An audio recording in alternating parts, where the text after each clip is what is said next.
Ya,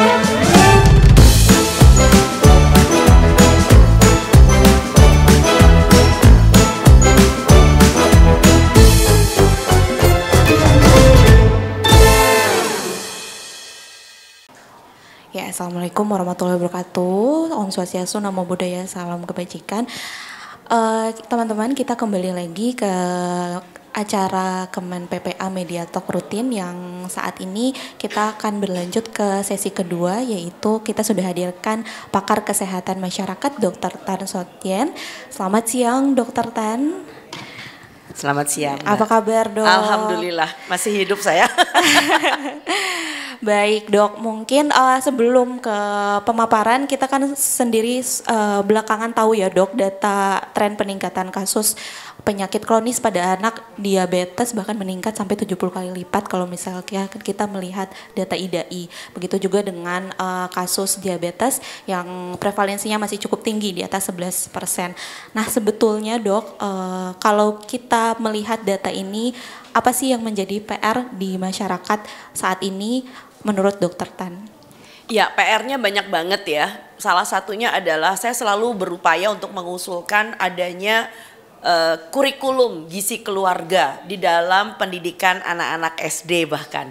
Karena kalau kita lihat di SD aja itu Anda bisa bayangkan jajanannya, bekalnya yang instagramable ya, tetapi tidak memenuhi syarat kesehatan ya. Jadi sekali lagi saya mewakili banyak sekali dari teman-teman kesehatan di Indonesia.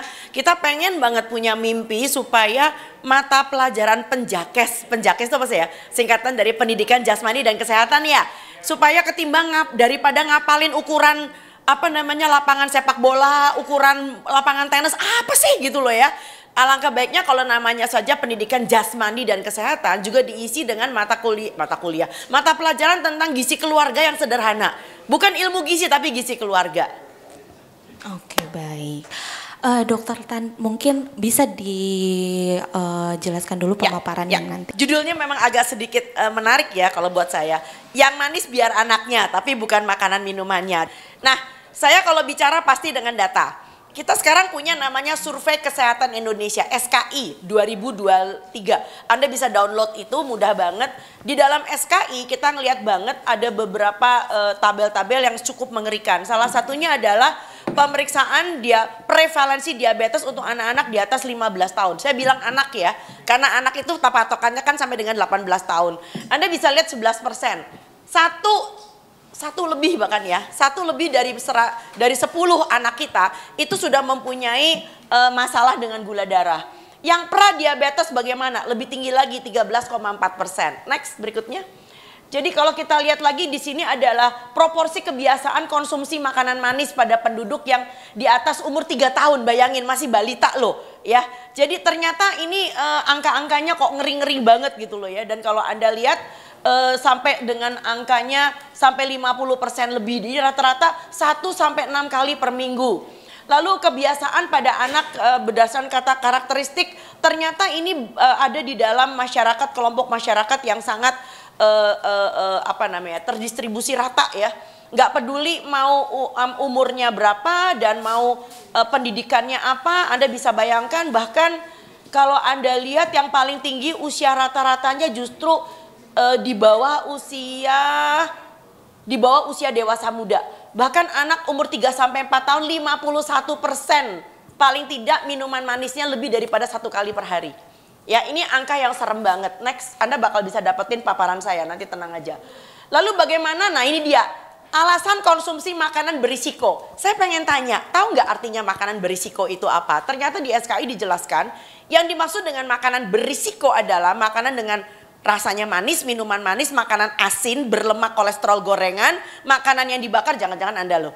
Makanan yang diolah dengan pengawet, bumbu penyedap, Bapak Ibu, soft drink atau minuman berkarbonasi, minuman berenergi, dan mie instan, makanan instan lainnya.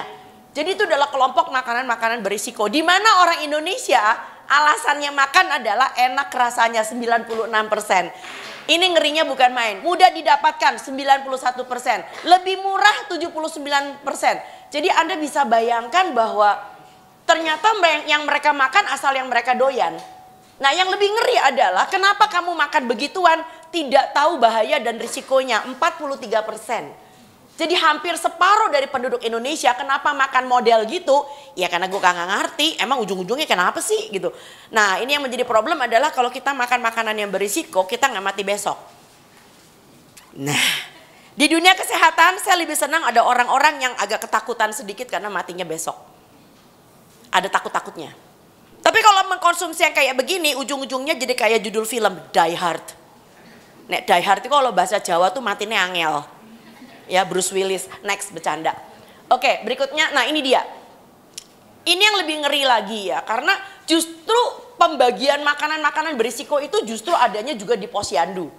Ini salah satu DM dari saya punya netizen ya, yang kebetulan follower juga, yang kebetulan kalau ngudoroso tuh sama saya. Katanya kalau sama kementerian gak dijawab, cuma dirit doang. Kadang-kadang juga gak dirit katanya. Udahlah buat apa mereka punya medsos katanya kan. Oke, ini dia yang ngadu. Dok, kemarin tempat saya ada posyandu yang mengadakan penyuluhan seputar anak. Mirisnya mereka mendukung penggunaan sufor, bahkan susu rasa-rasa. Maksudnya apa ya? Ini dia ya. Mereka kaget waktu tanya ke saya. Dia ini seorang ibu, kok gigi anaknya masih bagus banget? Lalu saya jawab, belum saya kasih makanan manis termasuk coklat dan susu rasa-rasa. Padahal yang ngoceh-ngoceh itu juga nakes loh. Bayangin ya, dokter gigi, bidan, apoteker ngomongnya gimana? Gak apa-apa dikasih tapi jangan sering-sering buat perkenalan. Ngapain juga dikenalin dengan sesuatu yang gak ada gunanya? Nah, ini kan menarik nih. Lalu di belakangnya ada siapa ya? Itu menarik. Di belakang ini semua ada siapa? Next. Nah, yuk kita bahas sedikit tentang kalau anaknya makan gula. Sebetulnya gula itu nggak dibutuhin sih. Ya itu cuma sekedar rasa gitu loh ya. Yang kita butuhkan adalah karbo, betul nggak? Karena dari karbo akan dipecah jadi gula darah. Jadi kita nggak usah nyebrang makan gulanya. Karena kalau kamu makan karbo itu tuh jadinya jadi gula. Gula darah. Gulanya buat apa? Buat energi, betul apa enggak? Ya kan? Nah, kita makan protein. Nah, protein dipecah jadi apa? Jadi asam amino. Asam amino akan disusun lagi menjadi protein khas tubuh manusia itu. Proteinnya Sari, proteinnya Budi, proteinnya Aisyah. Itu sebabnya kenapa organ antar manusia nggak bisa dipertukarkan. Karena setiap orang itu membuat proteinnya dengan khas. Seperti Anda menuliskan tanda tangan Anda di setiap sel yang Anda miliki, itu keren banget. Ya, jadi kita tidak makan asam aminonya, kita makan protein. Itu sebabnya kenapa protein itu harus sempurna mengandung asam amino esensial yang lengkap. Sementara di luar sana, ini lagi bergulir nih di antara para ibu-ibu yang punya anak-anak yang masih MPASI. Dia bilang katanya jangan makan protein hewan. Protein hewan itu sulit dicerna. Entar. Ini gue gak demen yang kayak begini nih, nanti dulu Yura. Nah, jadi yang kita butuhkan adalah protein tetapi yang mengandung asam amino lengkap. Karena apa? Karena manusia buat tumbuh, buat mengganti sel-sel yang rusak, itu butuh protein dengan asam amino lengkap. Nah, asam amino yang lengkap salah satunya adalah telur. Minimal telur. Telur di dalam ilmu gizi itu adalah representatif dari protein sempurna. Nah, ya kan, dan telur itu bisa disimpan dalam keadaan tidak perlu pakai kulkas. Relatif lebih murah. Dan relatif jumlah proteinnya lebih banyak dengan rupiah yang sama. Jadi misalnya 1 kilo telur itu proteinnya lebih banyak tuh dengan rupiah yang sama daripada harga 1 kilo daging. Daripada 1 kilo yang lainnya ya. Jadi kalau seandainya anak Anda bablas dengan gulanya, tebak apa yang terjadi? Tentu menekan daya tahan tubuh. Jadi kalau ada ibu-ibu yang mengatakan, dok gimana ya anak saya suka batuk pilek segala macam. Nomor 1 biasanya saya mengatakan singkirkan penularnya nggak tahu diri. Karena ada yang penularnya di kiterannya. Kedua, yuk kita lihat makanannya. Karena makanan-makanan yang tinggi dengan gula itu akan merusak ini apa? Mikroba di dalam usus. Yang disebut dengan gut health itu tadi ya, kesehatan usus besar. Dan itu yang akan menyebabkan kenapa imunitas anak menjadi turun. Meningkatkan kasus infeksi akibat bakteri, itu pasti. Ya, lalu kemudian virus maupun jamur. Meningkatkan adrenalin, hiperaktivitas, kecemasan, kesulitan konsentrasi, kapasitas belajar. Bahkan dari suatu jurnal yang terbaru, nanti kalau Anda mau lihat biasanya ada di Instagram saya. Udah saya masukin ke dalam story itu. Sudah dipublikasikan juga oleh Dr. Mesti, spesialis anak yang mengatakan bahwa orang-orang yang cenderung makan makanan yang manis, terutama yang model-model kekinian kayak boba dan teman-temannya itu mempunyai risiko justru menjadi lebih banyak depresi. Nah lo cemas ya kan? Nanti kalau udah gitu ngomongnya demi kewarasan mama. Padahal mamanya bisa aja waras kalau makanannya nggak berantakan. Lalu diturunkan ke anaknya. Peningkatkan kasus alergi, memperburuk penglihatan, itu udah pasti. Dan merusak gigi dan menghambat penyerapan kalsium. Tolong diingat. Jadi jangan semata-mata anaknya pengen tinggi dan bagus, kalsiumnya, tulangnya juga baik, tapi makanannya disabotase. Itu kan nggak masuk akal. Next please. Nah, ini belum selesai ceritanya. Menghambat penyerapan protein, mempermudah timbulnya sakit kepala dan migrain, mempengaruhi gelombang otak delta, alfa, dan beta, menyebabkan depresi dan perilaku antisosial. Ini semua ditulis dengan banyak sekali studi ya. Menyebabkan gangguan hormonal terutama saat akil balik. Tolong diingat perempuan-perempuan yang mengalami PCOS. Nah ini dia. Polycystic ovary syndrome. Berhubungan dengan kesuburan, fertilitas. Itu kalau kita cek itu pasti berhubungan dengan gaya hidup dan pola makannya. Jadi jangan nyalahin ayam broiler, kasihan ya. Ayam aja dirasisin gitu ya. Ayam kampung, ayam kota, ayam ayam Eropa, ayam Jawa wis matang. Yang menjadi problem bukan ayamnya tetapi bagaimana ayam itu diolah. Setuju. Jadi ayam goreng tepung dan sebagainya. Begitu pula dengan makanan-makanan yang makin hari makin manis ya, dan Anda tidak berhenti. Ya, jadi zaman kita masih makan lemper, zaman kita masih makan semar mendem, zaman kita itu masih lebih lumayan daripada sekarang Anda konsumsinya aja jajan pasar. Itu yang kalau di rapat ya, jajan pasar. Begitu Anda keluar, Anda menggunakan makanan-makanan kekinian katanya aneka bolu susu, milk bun, what the hell is that? Tiramisu, red velvet cake. Lelah. Gitu loh ya. Nah, next please. Nah, yuk kita ngomong sedikit tentang gula. Apa sih gula? Sekali lagi, gula adalah bagian dari karbohidrat sederhana atau kompleks. Nah, diserap oleh usus dengan kecepatan yang berbeda. Jadi tolong, kita punya istilah namanya glycemic index. Glycemic index adalah suatu kecepatan tubuh manusia bagaimana menyerap gula dalam waktu kurang dari 2 jam. Ada yang disebut dengan glycemic index-nya tinggi. Itu kita menggunakan patokan glycemic index itu dari gula pasir. Gula pasir itu yang paling tinggi dan rafinasi segala macam tepung. Itu biasanya di atas angka 100% ya kan. Lalu kemudian diedarkan ke seluruh tubuh dalam bentuk gula darah. Saya udah cerita tadi ya. Digunakan tubuh menghasilkan tenaga dan kerja organ. Saya udah cerita tadi. Jika tidak nah ini menarik. Kalau lo mager nggak dipakai, maka insulin akan mengatakan tekan gulanya, selamatkan orangnya biar nggak diabetes. Awalnya itu.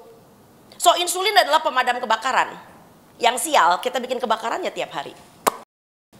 Karena insulin mengatakan tekan gulanya, selamatin orangnya biar nggak diabetes. Terus kemana? Simpan jadi gaji. Tekan gulanya, simpan jadi lemak. Karena yang disimpan di dalam hati dan otot dikit. Liver lo berapa banyak sih gedenya? Ya kan?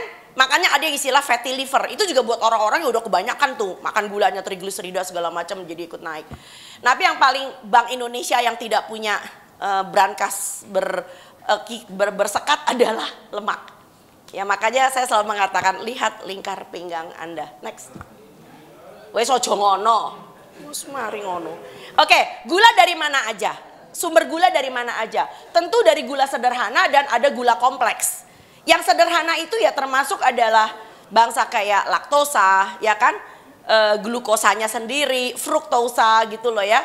Gula sederhana juga dari produk rafinasi yang dimurnikan seperti di kerjaan pabrik, gula pasir, sirup. Ada yang disebut dengan gula kompleks. Gula kompleks itu biasanya punya ikatan dengan rantai yang lebih panjang. Ya, jadi tumbuhan yang berpati dan tumbuhan berserat tinggi. Next. Nah, cara amannya gimana? Kalau kita betul-betul pengen makan sesuatu yang ada gula, tentu berasal dari sumber aslinya. Jadi lebih baik Anda makan jagung daripada maizena, betul gak? Nah, ya kan? Makanya bule-bule menganjurkan makan gandum utuh, whole wheat grain.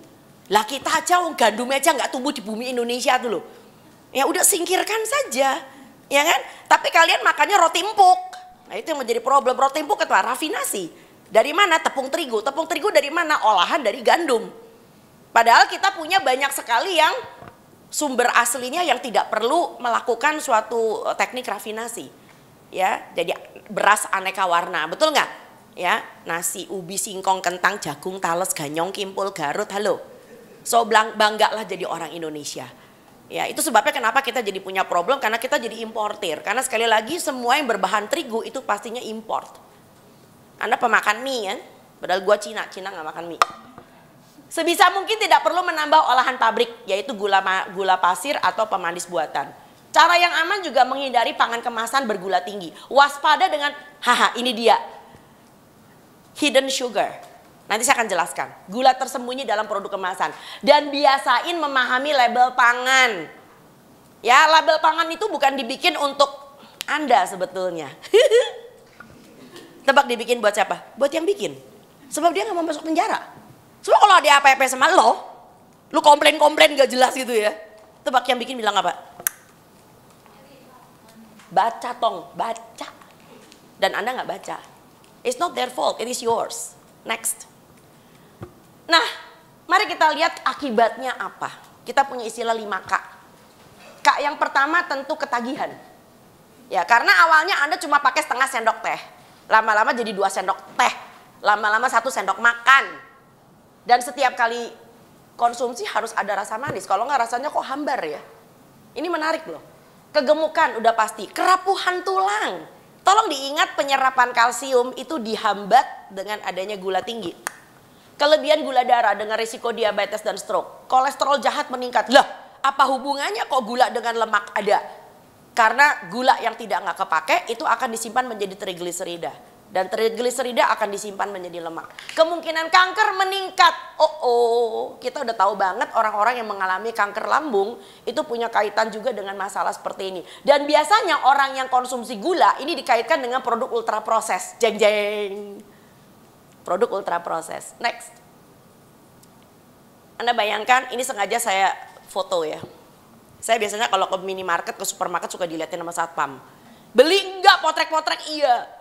Tapi saya biasanya kasih alasan, Mas jangan marah dulu, ini saya titipan. Ya, saya nggak mau saya beli barang yang salah. So saya tanya, ini orang belinya bener apa enggak? So Anda bisa bayangkan ini adalah susu coklatnya anak-anak 15 gram. Ya, ini adalah jus kemasan 23 gram dong ya. Next. Yuk, ingat tadi ya 15-23 gram ya. Nanti saya akan jelaskan mestinya berapa, di bawah apa. Kita bicara tentang gula tersembunyi. Nah, mulai buka tuh kemasan yang ada di kamu punya tas. Biasanya dimulai dengan all. Manitol, sorbitol, xylitol. Ada juga ditambah madu. Tolong ingat ya, madu juga gula loh. Isinya fructose and glucose, ya kan? Sirup jagung. Ada orang awam yang mengatakan, loh ini kan dari jagung mestinya sehat tuh. Ya boten.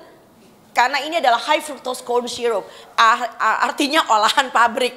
Kalau lo mau makan jagung ya makan jagungnya, bukan sirup dari jagung. Itu kan aneh. Anda bisa bayangkan ini adalah salah satu makanan yang sering kalian pakai barangkali, yang disebut sebagai health bar. Terkenal sekarang ya. Itu loh bar-bar itu, soy bar apa segala macam lah ya. Oke siap. Ternyata isinya apa? Masya Allah segini banyak tuh. Nih. Ini juga ada granolanya mengandung brown sugar, malted barley extract, ada corn syrup, oligofructose, polydextrose, corn syrup. Kebayang nggak ini rasanya seperti apa? Wih sudah lengket nggak karu-karuan. Next. Yuk kita bicara fakta di lapangan. Sekali lagi kita bicara dengan data. Ini berasal dari suatu penelitian Helen Keller International kira-kira 6 tahun yang lalu. Bayangin 6 tahun yang lalu ya. Dan selama 6 tahun tidak ada tindakan yang efektif. Jadi sekarang ini pastinya lebih heboh. Dan ini diselenggarakan di Kota Bandung. Ya. Kita bicara tentang menyusui, kita juga bicara tentang konsumsi makanan pabrikan. Anda bisa bayangkan setelah usia 1 tahun, jadi cocok dengan data SKI tadi ya. Setelah 1 tahun, 50% anak ASI mulai mengkonsumsi formula. Dan formula di Indonesia itu isinya gula semua. Kalau nggak percaya Anda baca protesnya orang-orang terhadap produsen susu formula bernama Nestle. So Nestle dihujat abis karena yang mereka bikin untuk distribusi ke Indonesia dan Afrika, kurang ajar ya Indonesia dan Afrika, itu gulanya tinggi. Kenapa ke negara lain mereka nggak berani? Kenapa ke negara lain yang maju, yang rakyatnya melek, mereka nggak berani masukin gula? It's interesting. Dan yang lebih ngeri adalah ya batita di bawah 3 tahun, anak di bawah 3 tahun, separuh dari penduduk anak di bawah 3 tahun 50% sudah minum minuman berpemanis termasuk soda. Ada kesel gak? Next. Mari kita lihat lagi faktanya lagi. Menarik ya. Jangan dikata kita nggak punya peraturan pemerintah. Kita punya ya. Bahkan ini diulangin lagi dengan peraturan pemerintah yang baru kemarin yang heboh tuh 2024. Nggak usah 2024, kita punya yang dari tahun 2012, dari tahun 2014 ya kan. Yang disebut sanksi administratif seluruh elemen kesehatan yang menghambat tapi nggak dijalanin gitu loh ya. Ya kamu klaim ini ke polisi juga nggak ngerti. Hah? Emang ada? Itu menarik ya. Next. Nah, berapa banyak sih susu pertumbuhan itu yang bergula? Growing up milks. Wow, 93% isinya sukrosa. Memang wow. Ya. Oh enggak, 98% semua produk itu pasti menggunakan pemanis tambahan. Yang sukrosanya 76% dari semua total produk. Ya, ini adalah aneka gula-gula tambahan yang Anda bisa temui dalam susu untuk anak yang sedang tumbuh. Next. Kita punya jurnalnya juga. Emang apa sih dampaknya kalau kita memberikan anak makanan-makanan yang dia suka doang? Maka di kemudian hari ini akan menjadi masalah besar bagi kita. Karena anak itu adalah tentang anak remaja, anak itu adalah tentang dewasa muda, anak itu adalah tentang Anda yang sudah punya KTP. Next. Nah, di sini dikatakan anak-anak yang dibiasakan makan dengan rasanya enak saja mempunyai masalah. Dan bayangkan anak kurang kalori hari ini 10 tahun lagi menjadi anak yang obes. Tapi kualitas hidupnya buruk sekali.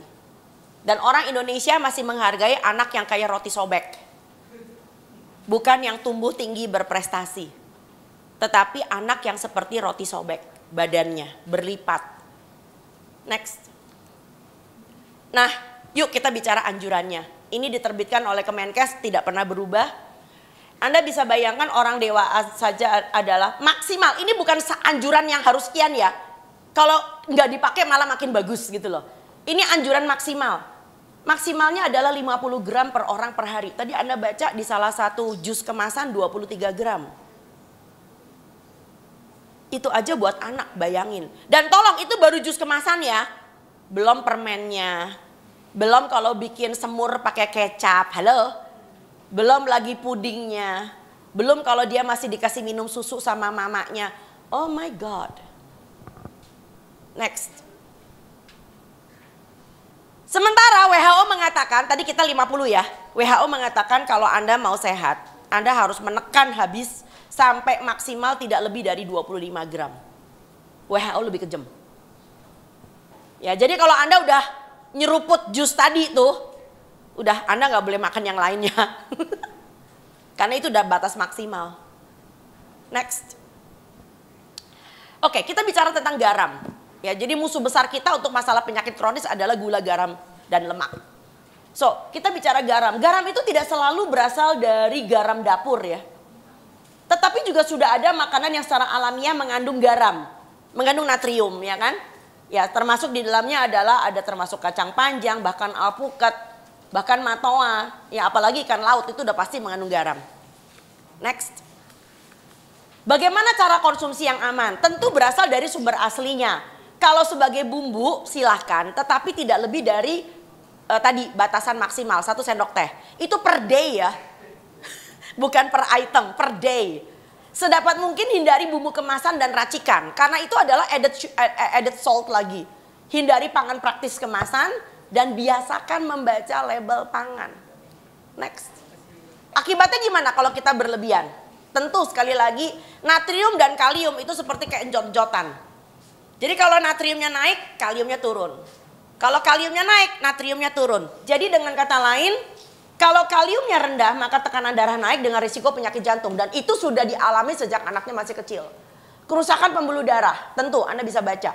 Ya, kegemukan, kerapuhan tulang, kanker lambung meningkat. Next. Yuk kita bicara tentang rekomendasi penggunaan garam pada anak-anak. Terutama pada MPASI, makanan pendamping ASI. Saya sengaja screenshot dari sumber aslinya supaya saya nggak dianggap ngadi-ngadi. Di dalam butir 3E disebutkan, garam dapat ditambahkan pada makanan pendamping ASI untuk menjamin perkembangan khasana rasa pada bayi. Maaf, ini koma. Tapi pada mamagram di luar sana, itu titik. Ini koma loh. Yuk kita baca terusannya. Namun dengan mempertimbangkan fungsi ginjal yang belum sempurna. Tong. Jadi kalau sekarang di rumah sakit banyak yang gagal ginjal, anaknya segala macam. Sebab ini nggak dibaca. Ya. Jumlah garam yang dapat diberikan mengacu pada rekomendasi asupan harian natrium. Rekomendasi asupan harian natrium. Pernah baca nggak rekomendasinya? Next. Saya pernah.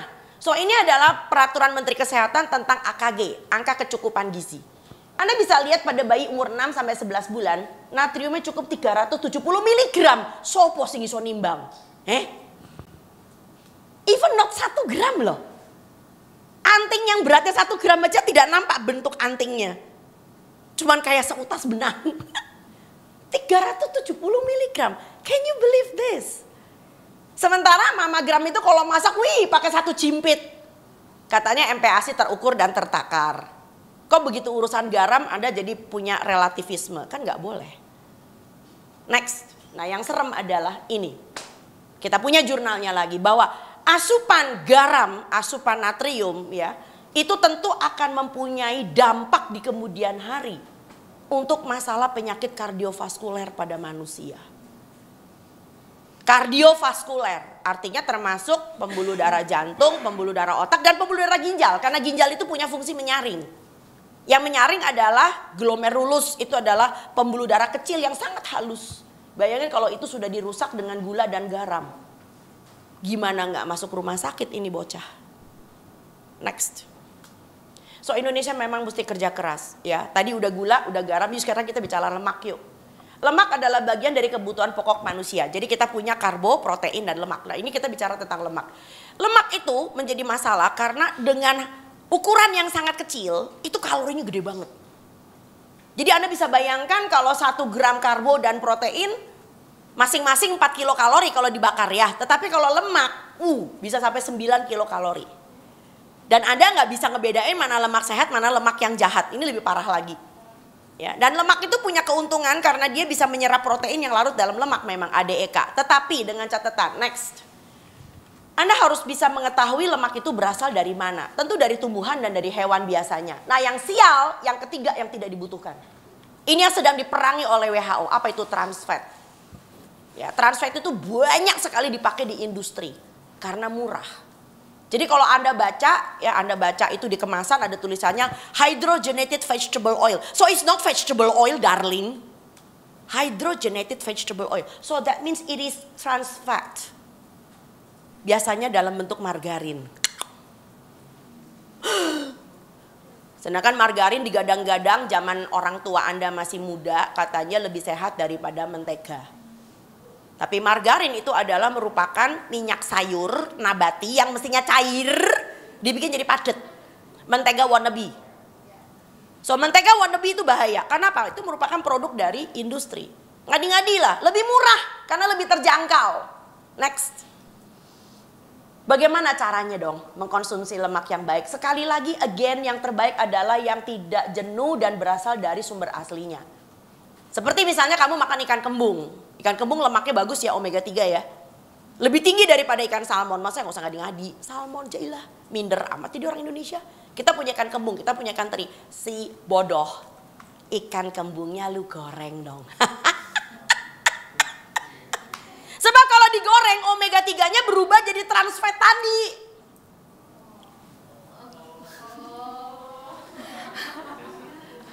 Nah itu karena apa? Sayang, omega 3 itu rentan dengan suhu panas. Rentan. So begitu kamu goreng bakar langsung di atas bara, omega 3-nya berubah jadi trans fat. Oke, Bapak Ibu, padahal Indonesia itu kalau mengelola ikan itu nggak digoreng loh. Gue nggak tahu lu tuh belajar dari mana soal gorengan, sumpah.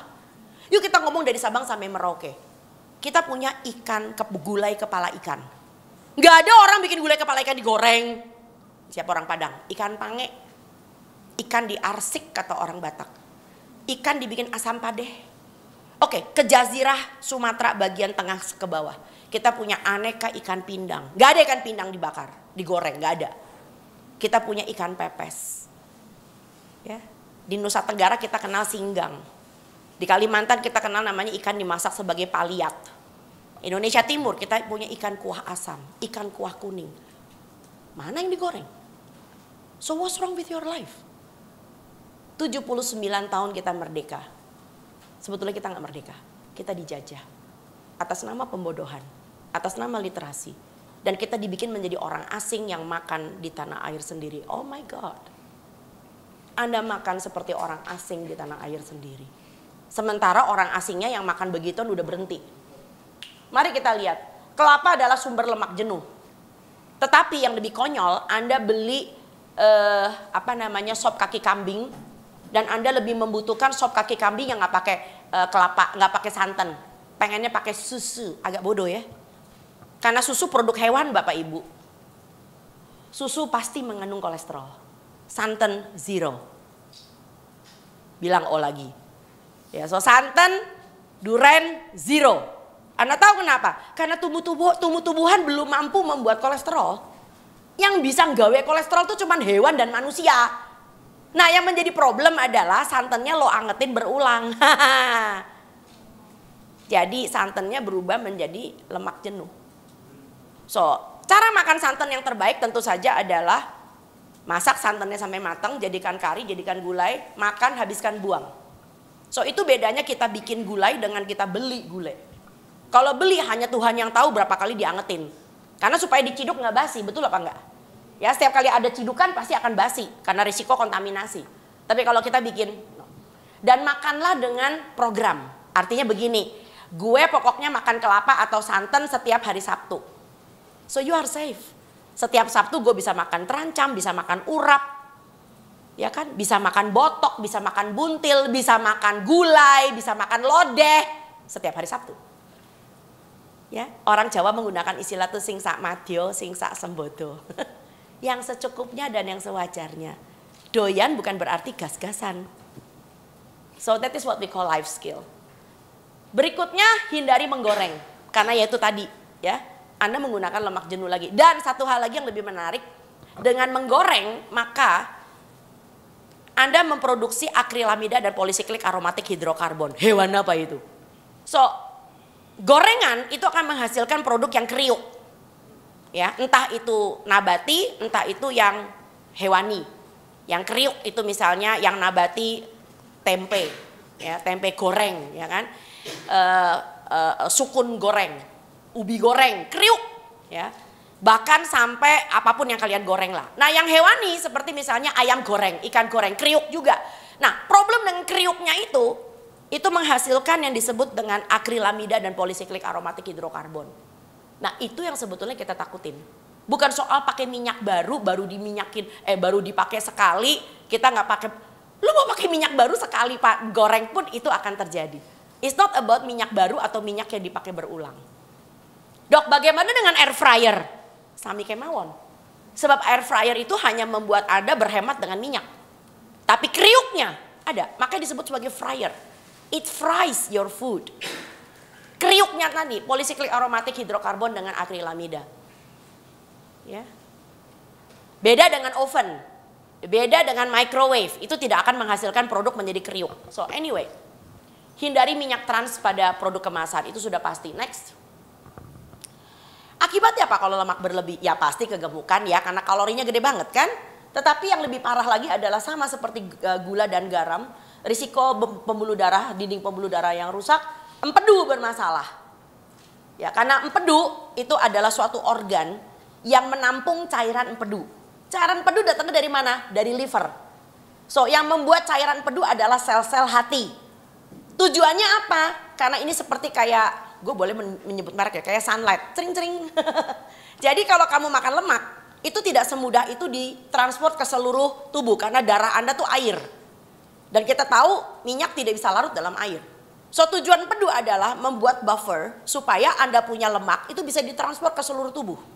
Bayangin kalau Anda makan lemak berlebihan, maka sel hati akan membuat cairan empedu berlebihan. Yang akan ditampung ke dalam kantong empedu. Nah, bayangin kalau kantong empedu isinya cairan empedu yang makin hari makin banyak. Maka cairan empedu yang tadinya mestinya cair berubah jadi kental kayak kecap. Kita sebut sebagai sludge. Nah yang kental ini terus ada di situ, maka dia akan menjadi batu empedu. So batu empedu pada prinsipnya adalah batu kolesterol sayang. Ini jadi masalah. Tentu kolesterolnya naik, kemungkinan kanker meningkat, terutama payudara, usus besar akibat lemak jenuh dalam proses. Ini gila banget. Apalagi kalau lemak jenuh itu berasal dari produk-produk olahan. Sosis, daging kalengan, burger, nggak lucu banget. Nggak lucu banget. Kocak, pakai G. Next. Yuk dok, kalau gitu kita mesti makan kayak apa dong? Itu pertanyaan bagus. Ya udah, ya udah. Anda mesti bangga sebagai orang Indonesia karena kita punya ini semua. Ya, pangan sehat adalah pangan yang semakin dekat dengan bentuk aslinya di alam. Jadi kalau lo mau makan ayam, itu kelihatan ketek ayamnya. Ketok pupune gitu. Ketok dodo mentoke ngono lho. Ya kan? Digawe garang asem. Betul apa enggak? Dibikin ayam bakar bumbu rujak, enak bro. Siapa yang bilang makan sehat itu enggak enak? Betul enggak? Iya kan? Bukan sosis ayam. Kalau lu beli sosis ayam, lu lihat ayamnya di mana ya? So Anda meletakkan kepercayaan aja sama yang bikin. Bismillah semoga bisa dipercaya. Tapi ternyata nggak mungkin cuma daging ayam doang. Kalau udah jadi sosis, dia campurin macam-macam, betul apa enggak? Oke, makanan itu harus sehat. Bukan cuma sehat, harus seimbang. Jadi setiap kali Anda makan harus ada karbo, ada protein, ada lemak. Pertanyaanku, coba jawab teman-teman media. Sehat atau sesat? Udah deh, kalau gitu gue sarapan makan buah doang. Sesat paling ujung, besok lu tumbuh ekor sama bulu loh. Lah wong muka manusia mangan kayak marmut gitu. Nah makanya Indonesia ini simpang siur banget.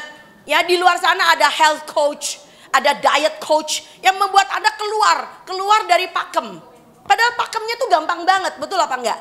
Pakemnya gampang banget, tapi nggak mungkin orang pagi cuman makan buah doang. Anda bakal malnutrisi, pengsan. Next. Yuk kita ngomong karbo. Look. We are rich man. Kenapa ini diganti dengan roti? Kenapa ini diganti dengan mie? Kenapa ini diganti? I don't get it. I don't get it. Ini dicari loh sama orang asing. Serius. Ya, kita punya beras-beras berwarna yang terbaik itu diekspor sampai ke luar negeri. Dan kalian disuruh makan biskuit.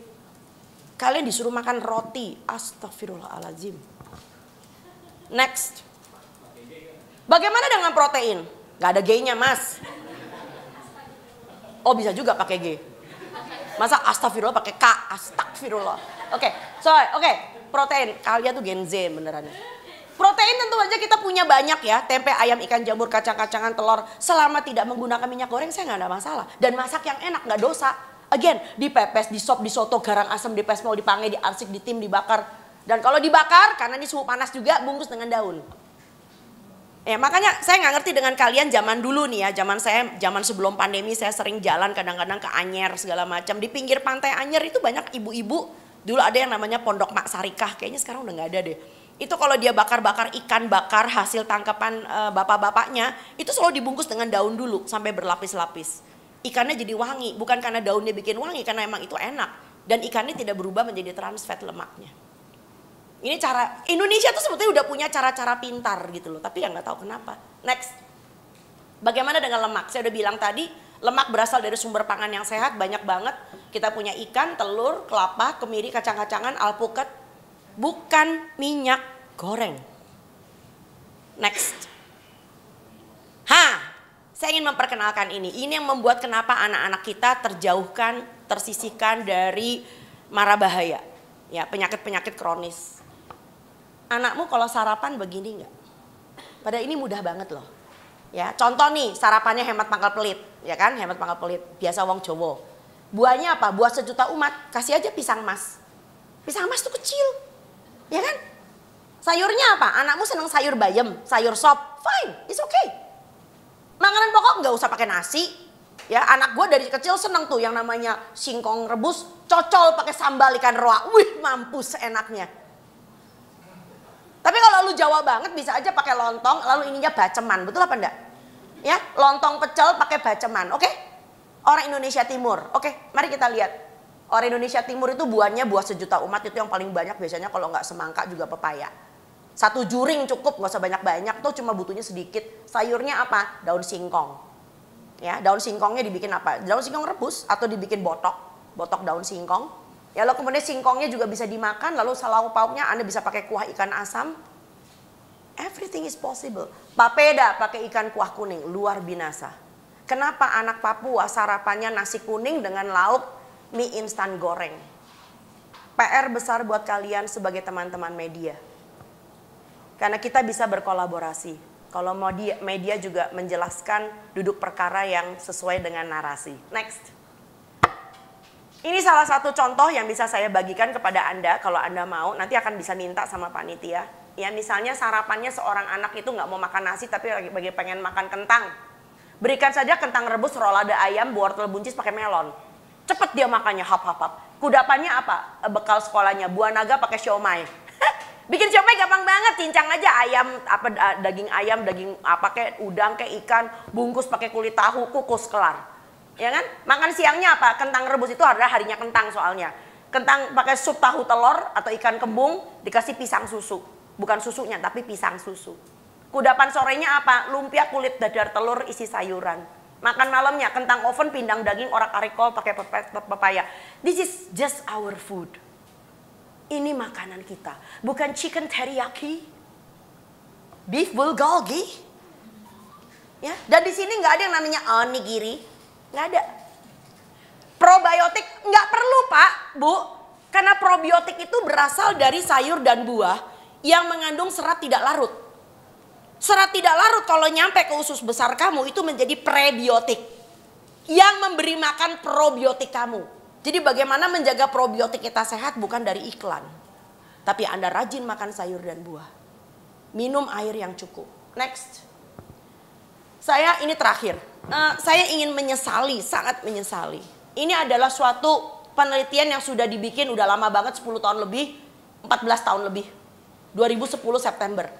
Bayangin penelitian yang 14 tahun yang lalu. Ini ada orang yang agak lain ya. Dia membuat penelitian di Jogja, Indonesia diwakili Jogja, barangkali dia lagi berlibur ke Jogja juga. Di Cina ya, di Kuala Lumpur, di Malaysia, Korea Selatan. Dan ini bicara tentang tayangan iklan promosi makanan anak-anak di jam prime time-nya film anak-anak. Anda bisa bayangin jam tayangan 1 jam di televisi, misalnya Doraemon, ya tentang Upin dan Ipin. Kalau Indonesia kan kayak gitu Sabtu atau Minggu ya kan. Anda tahu nggak dalam waktu 1 jam, Cina itu cuma ada 7 iklan. Indonesia 20 iklan dalam 1 jam tayangan film anak-anak. Anak bayangin 20 jenis iklan. Pada waktu pandemi saya dan teman saya agak nganggur sedikit, kita iseng nonton film anak-anak hari Sabtu dan Minggu. Kamu tahu angkanya naik jadi 31. Itu antara iklannya dengan filmnya itu lebih panjang durasi iklannya kalau dijumlah. Kok tega ya? Sudah waktunya kita sedikit mencolek Komisi Penyiaran Indonesia untuk sedikit lebih peka. Karena biasanya KPI hanya menyoroti mengenai masalah kekerasan pada anak itu sebatas seks dan pukul-memukul, jotos berjotos. Tapi Anda lupa bahwa kekerasan itu tidak selalu dalam bentuk fisik. Kekerasan juga dalam bentuk suatu acuan mental yang salah. Merusak daya pikir anak-anak, merusak rekaman anak-anak tentang makanan yang sehat. So iklan layanan masyarakat dengan iklan komersial itu tidak berbanding setara di Indonesia. Saya nggak masalah dengan iklan makanan, iklan minuman, iklan susu apapun, persetan. Tetapi dengan catatan, pertama sopan. Indonesia nggak punya sopan-sopannya. Bahkan ada yang tega-tega mengatakan bahwa anaknya lebih tinggi karena minum susu pertumbuhan. What? Saya marah loh itu. Anaknya lebih santun karena minum merek susu tertentu. What? Itu nggak masuk di akal.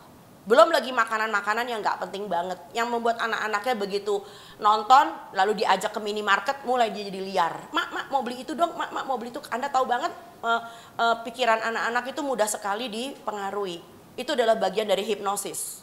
So Anda bikin judul tulisan yang agak sedikit eye catching.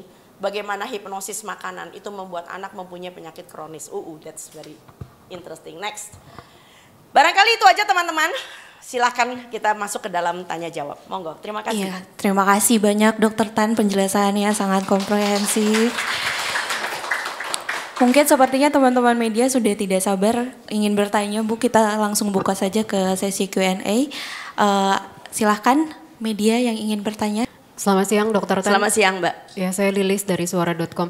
Dok, singkat saja, apakah Dokter Tan optimis dengan program makan bergizi itu bisa memperbaiki status gizi anak-anak Indonesia gitu kan? Sekarang sudah uji coba, mungkin Dokter Tan pernah melihat menunya seperti apa, tanggapannya izin Dok. Terima kasih. Jujur ngomong saya nggak terlibat dalam program itu. Jadi yang saya harus perhatikan adalah ini tujuannya untuk apa? Karena saya nggak jelas dengan tujuannya. Sebab pertama-pertama saya dengar-dengar katanya tujuannya menekan angka stunting. Awal-awalnya nih. Padahal kalau Anda mau menekan angka stunting nggak di usia sekolah dong ya. Ya, ketika ibunya hamil sampai dengan anak berusia 2 tahun. Minimal balita. Yang anak udah sekolah umur berapa itu ya? Oke, nomor 2, memberi asupan tambahan. Oke, fine, memberi asupan tambahan. Acuannya apa ya? Ini penting. Karena gini loh, Anda memberikan asupan tambahan, tetapi kalau Anda tidak melihat bahwa anak ini sehari makannya pagi, siang, dan sore serta kudapannya berantakan, saya gak khawatir, jujur ngomong ya. Karena namanya tambahan itu harus nggak usah jauh-jauh. Ini pertanyaan yang sangat menarik. Kita mestinya belajar dari yang sudah berjalan. Yang sudah berjalan itu adalah pemberian makanan tambahan PMT, posyandu, yang sifatnya PMT pemulihan. Nah, nanti Anda cek. PMT pemulihan itu merupakan program dari Kementerian Kesehatan yang sudah berjalan sekian tahun, yang ditujukan untuk anak-anak balita yang mengalami gizi buruk, ya, yang tidak naik berat badannya, yang ditimbang di posyandu punya masalah.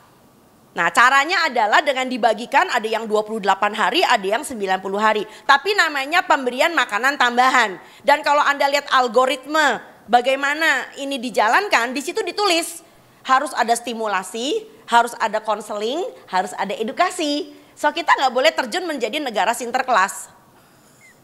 Hanya bagi-bagi, kalau anaknya nggak doyan, bapaknya yang makan. Nah ini penting ya. Jadi kita harus berkaca dari suatu program yang memang sudah berjalan. Bagaimana dengan anak sekolah? Anak sekolah itu mempunyai mempunyai preferensi tertentu. Ya, Anda bisa lihat bahwa anak-anak tuh sukanya apa. Nah, bayangin kalau, dan ini program yang berjalan, saya nggak tahu mungkin 5 tahun ya, sepanjang pemerintah yang sekarang nantinya ya. So, bayangin selama 5 tahun, selama minimal 300 hari, dipotong hari libur, itu anak mendapatkan makanan yang sebetulnya dia nggak doyan. Ya, karena apa? Karena dia biasa makan ciki-cikian, makan cilok, makan telur gulung, tiba-tiba dapat ayam apa gitu, yang dia nggak suka. Dia nggak suka makan ayam. Kan nggak bisa ditabrak sama ya. Ya itu penting ya. Dan yang berikutnya lagi yang aku tengarai adalah punten. Kenapa harus ada susu? Ya karena sesuai dengan peraturan Menteri Kesehatan ya, Permenkes tahun 2014 nomor 41. Tolong cek kalau nggak percaya. Kita sudah keluar dari 4 sehat 5 sempurna. Karena itu udah lawas banget. Karena apa? Karena tidak ada yang menyebutkan, tidak ada yang memberikan suatu afirmasi bahwa susu menyempurnakan makanan seseorang. Begitu anak ini sudah lepas dari usia disapih. Usia lepas dari 2 tahun ketika dia sudah lepas dari tete ibunya. Ya. Dan tolong diingat kita punya fenomena yang kedua bahwa 80% lebih orang Asia Tenggara itu intoleran dengan laktosa. Ya, siapa yang di sini kalau makan atau minum sesuatu berbahan susu mencret, diare, kembung, ya mual, termasuk saya. So Anda bisa bayangkan apakah kondisi masyarakat yang secara etnik genetik kita kayak begitu, malah diberi makanan yang kok kayaknya ngelawan arus gitu ya, buat saya ngelawan arus. Dan tolong diingat begitu susu udah mulai masuk tentu akan ada request.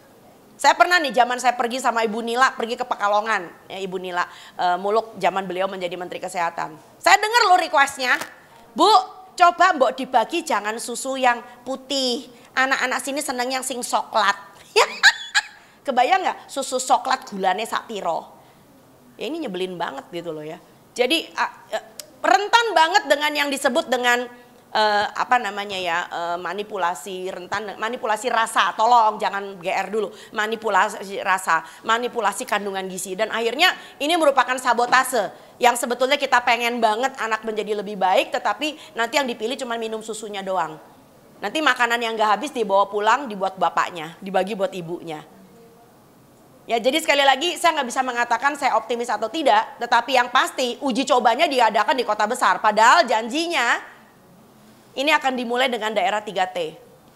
Terluar, terdepan, dan terbelakang.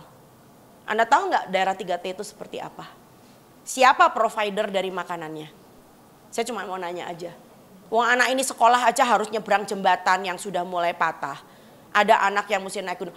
Gedungnya saja siap rubuh. Gitu loh ya, gedungnya aja siap rubuh gitu loh ya. Anda pengen bagi makanan bergizi. Coba saya pengen lihat sekali waktu uji cobanya bukan di Pulau Jawa. Please deh.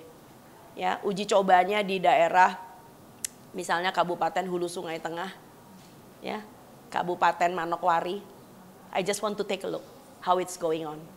Terima kasih. Terima kasih Dokter Tan. Kak Lilis pertanyaannya sudah, penjelasannya sudah cukup jelas ya. Mungkin media yang lain dari Mas yang pakai batik dulu silakan. Ya, selamat siang Dokter Tan. Ya. Saya Adena dari liputan6.com ingin bertanya kepada dokter.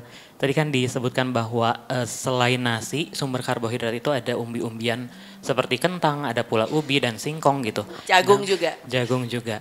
Dan sayangnya di Indonesia itu kita lihat ada kebiasaan sebagian orang mereka itu menjadikan umbi-umbian itu sebagai camilan begitu dok sebelum kita memakan nasi begitu.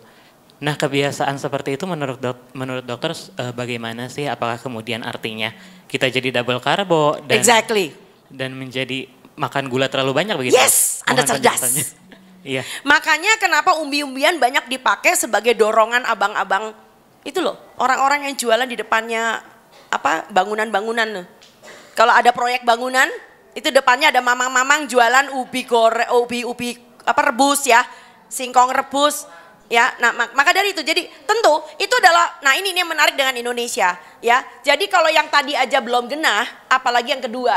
Yang kedua ini yang mau saya ajarkan adalah tentang Anda kerjanya seperti apa. Kalau Anda kerjanya pakai otot, tentu Anda makan seperti orang yang kerjanya pakai otot. The problem is Anda kerjanya pakai otak. Orang yang kerjanya pakai otak tentu kebutuhannya tidak sama dengan otot. So mungkin kalau Anda kerjanya lebih banyak dengan otak, maka Anda harus membutuhkan karbo yang less calorie, high in antioxidant, high in fiber. Jadi perbanyak sayur dan buah ketimbang patinya. Tapi itu tidak berlaku bagi atlet olimpiade.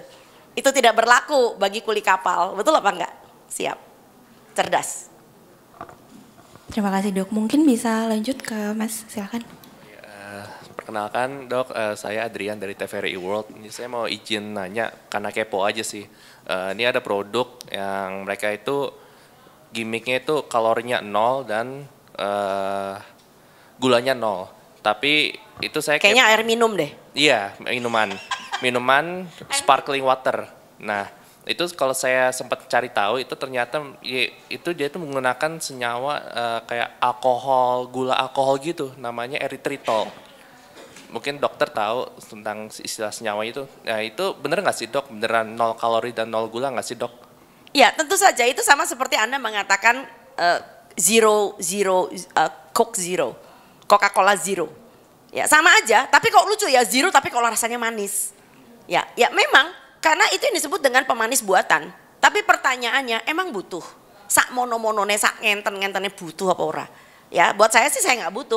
Kecuali kalau Anda betul-betul cuma pengen makan sparkling water yang, kan ada itu yang jual sparkling water, just water with carbonated soda. Artinya terkarbonasi, jadi ada mesin yang membuat supaya menjadi bubbling.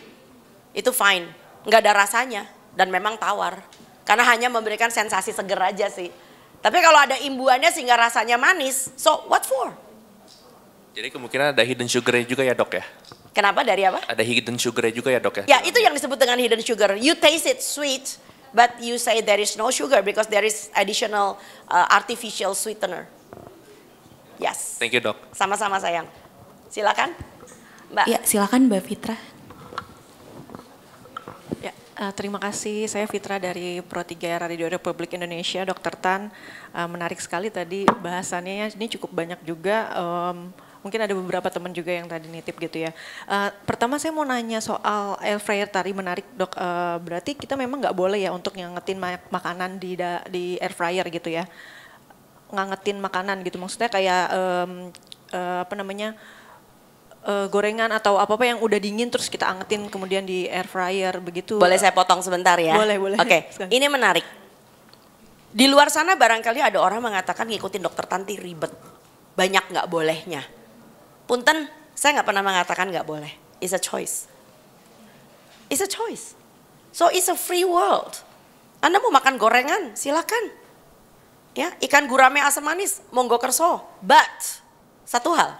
Anda harus paham tentang makan tidak semata-mata hanya tentang konsumsi makanan. Tapi perilaku kebiasaan. Kalau bicara tentang perilaku kebiasaan, maka itu akan mendorong Anda setiap kali you have choices. When you wanna eat. Dan Anda akan berpikir tentang sesuatu yang kelihatannya enak nih. Ya betul, tiap hari nggak makan tempe goreng. Tapi besoknya makan ayam goreng. Besoknya lagi makan ubi goreng. Betul apa enggak ya? Jadi itu yang mengerikan. Saya nggak mau bilang nggak boleh.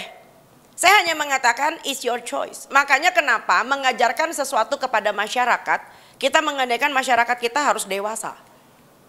Kalau tidak dewasa, maka cara ngajar kita adalah menuntut kepatuhan dari masyarakat. Ini boleh, itu nggak boleh, ini boleh, itu nggak boleh, ini boleh. Nanti setan lagi libur, Tuhan lagi cuti, geragas semua diembat. Kenapa? Ya karena kepingin. Nah beda kalau misalnya Anda mendidik masyarakat atau anak dengan rasa paham. So patuh dengan paham itu hasilnya barangkali sama, tapi prosesnya beda banget. So Anda melakukan atau tidak melakukan bukan orang lain bilang nggak boleh, because you know exactly. Dan kalau Anda mengatakan I know exactly but I still want to have it, so Anda bisa melakukan regulasi. Kalau Anda tanya sama saya, Dokter Tan gak usah ngehek lalu, lu pernah gak makan gorengan? Pernah. Tapi gue tahu banget when to stop. Dokter Tan pernah gak sih makan mie instan? Pernah. Bahkan setiap kali ada mie instan varian baru, gue rasain. Jujur. But then, lebih baik makan soto Banjar daripada mie instan rasa soto Banjar. Gak normal aja. Gitu loh ya. Jadi kita gak usah munafik. Kita nggak usah menjadi orang yang kaku, tetapi ya itu. Tolong bedakan antara masyarakat yang memang masih tidak punya otonomi moral dengan masyarakat yang masih infantil, yang hanya bisa dilakukan pembelajaran lewat punishment and reward. Saya cuma takut punishmentnya itu adalah penyakit. Saya cuma takut, jujur Mbak. Silahkan. Baik Dok, kemudian mungkin tadi dari segi kesehatan gitu ya, maksudnya boleh atau tidaknya dari segi kesehatan. Kemudian yang kalau tadi kan dokter sempat menyinggung soal yang bakar-bakaran tuh harusnya pakai daun begitu.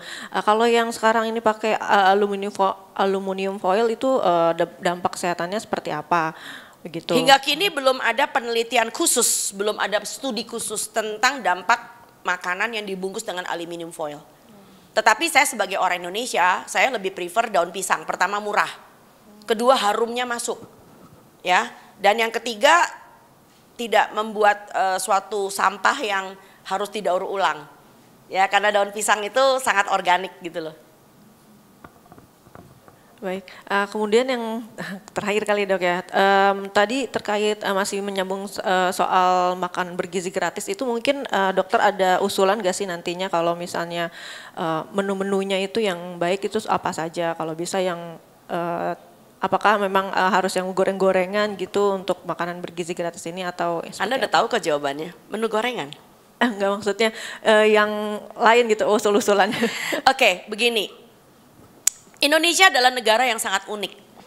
Kita nggak bisa menerapkan program makan siang anak-anak, anggap aja program siang makanan anak. Itu seperti Jepang, India, atau Jerman. Dan Indonesia sendiri itu binekanya tuh dari Sabang sampai Merauke.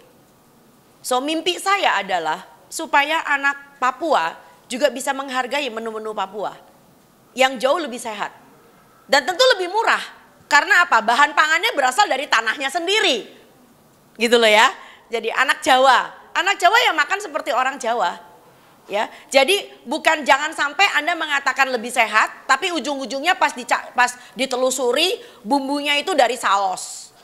Ya kan, bumbunya itu dari kecap-kecapan bikinan Jepang, ya kan? Gitu deh. Padahal bumbunya orang Jawa kan ada kunyit, jinten, jahe, lengkos, bawang merah, bawang putih, belimbing mulus, salam, kemiri, kencur, ya kan? Nah, bagaimana? Nah, sebetulnya program makan siang ini juga bisa merupakan suatu pelatihan bagi anak-anak untuk kembali kepada menu tradisi kita. Bukan sok nasionalis, tetapi jangan sampai nih menu-menu kita yang kaya itu justru nanti diambil sama orang asing. Ya, rempah kita yang luar biasa. Anda tahu pertama kali kita dijajah oleh Portugis itu di daerah Maluku, ya, Pulau Banda dan sekitarnya. Itu karena kita kaya dengan rempah. Tapi bayangin anak Anda nggak bisa ngebedain mana lada, mana ketumbar. Karena bentuknya sama-sama bulat. Anakmu nggak bisa bedain mana yang namanya jahe, lengkuas sama kunyit. Nggak bisa. Kunyit barangkali mudah karena warnanya oranye. Tetapi bayangin kalau segitu banyak yang kita miliki, itu kita nggak pakai. Bahkan kalian pun pemakai santan kemasan. Saya pernah loh dapat salah seorang sahabat saya dari luar negeri, dari Eropa. Dia tuh takjub. Dia mengatakan demikian sama saya. Saya malu, jujur ngomong saya malu. Gue gak tahu mau taruh muka gue, ditaruh di mana, gue udah gak tahu. Dia bilang gini, hey, negara lo ya penghasil kelapa kan? Yes ma'am. Kelapa sehat kan? Yes ma'am. Mudah gak didapat? Mudah banget, di pasar banyak. Kok gue lihat teman-teman lu masak pada pakai santan kemasan ya? Gue pengen jawab praktis, kayaknya otak gue juga gak nyambung gitu ya. Dibilang males, gue mempermalukan bangsa sendiri. Itu pertanyaan bagus. Ya. Dan tentu ada bedanya dong yang kemasan dengan yang asli. Minimal yang asli tidak mengandung emulsifier. Penstabil nabati. Saya gak bicara pengawet, saya bicara penstabil nabati. Anda cek di Google, risiko emulsifier, just check it out. Ya, makanya kenapa kalau Anda menggunakan santan kemasan itu biasanya hasil masakannya ndak pecah. Ketoke santannya mulus ngono lho ya. Masak gulai mulus ya kan. Masak kerengsengan mulus ya pokoknya. Ya karena dia mengandung emulsifier. And we don't need emulsifier. Emulsifier akan mendisrupt Anda punya gut health. Again, immunity Anda anjlok lagi. Udah deh, padahal kalau dipikir-pikir beli aja santan parut. Gue kalau masak santan gue beli santan parut sama si abang, suruh dia parutin, gue gak mau parut sendiri, kasihan kuku gue. Terus gue tinggal bikin sendiri kan, tinggal diperes, apa susahnya kan? Masukin ke dalam kantong plastik ya kan, taruh di freezer. Kapan gue mau makan, mau masak pakai santan, turunin aja, masukin aja cemplung. And that's it, it's santan right? So orang cerdas urusan makanan, itu bukan makanannya Anda rubah. Tetapi bagaimana Anda melakukan intervensi teknologi sehingga makanan utuh Anda itu bisa bertahan lebih lama. So bayangin kalau Anda punya kebiasaan jajan makanan kemasan, itu sebetulnya kalau Anda tahan, lalu Anda kumpulin duitnya, akhir tahun lu bisa beli kulkas Korea, sumpah. Dan kalau Anda punya kulkas Korea, Anda bisa beli bahan makanan mentah, Anda simpan. Ya, dan the freshness and the longevity of the food, it gets longer. Masa penyimpanannya lebih lama. Karena kulkas Anda kedap. Karena kulkas Anda dinginnya merata. Ya, gue bukan promosi kulkas Korea ya, maaf. Jadi teknologi tidak membuat Anda keluar dari kaidah biologi. Teknologi adalah untuk masa depan yang lebih baik. Tapi pertanyaannya lebih baik untuk siapa? Betulan lebih baik buat Anda atau lebih baik bagi yang bikin? Itu aja. Terima kasih banyak teman-teman. Baik, terima kasih banyak Dr. Tan. Mungkin ada media lain yang ingin. Oh oke, sudah cukup. Dr. Tan, mungkin sebagai penutup gitu ya, saya juga ingin menanyakan terkait NutriGrade. Ini kan wacana dari pemerintah, sebetulnya mereka ingin membuat logo yang kurang lebih mirip dengan Singapura, yaitu NutriGrade pelabelan A, B, C, dan D. Kalau di Indonesia kan di makanan olahan sudah ada logo lebih sehat gitu ya dok, kalau misalnya dari BPOM. Nah kalau misalnya ini juga diterapkan di pangan siap saji, akan seperti apa efektivitas? Pertanyaan saya cuma satu, emang orang Indonesia nggak bandel? Orang Indonesia bandel loh. Lu mau pasang NutriGrade merah nggak masalah, tetap beli. Kan dia mengatakan hidup mati rezeki jodoh Allah yang ngatur. Nggak usah jauh soal Nutri-Grade. Anda lihat udah berapa banyak itu logo tentang rokok di kemasannya. Dari yang gambarnya serem sampai ada tulisan perhatian, merokok menyebabkan kanker, serangan jantung, impotensi, gangguan kehamilan dan janin. Ngerokok terus ya. Ngomongnya apa? Engkau gua dulu ngerokok nggak mati, bye-bye aja. Jadi ya sekarang gini, itu boleh-boleh saja. Itu adalah bagian dari usaha ya, namanya usaha dong ya.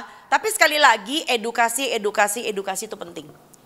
Ya, sebab aku yakin banget generasi kita sebetulnya melek dengan literasi. Saya berharap ya Gen Z ya, generasi Z itu melek dengan literasi. Kalau melek dengan literasi tinggal kita tambahkan kemampuan berpikir. Sebab awalnya literasi dulu nih. Literasi artinya Anda bisa menghubungkan antara benar salah, lalu kemudian akibatnya apa, sebab akibatnya. Kalau literasi udah nyambung tinggal tambahin kemampuan berpikir.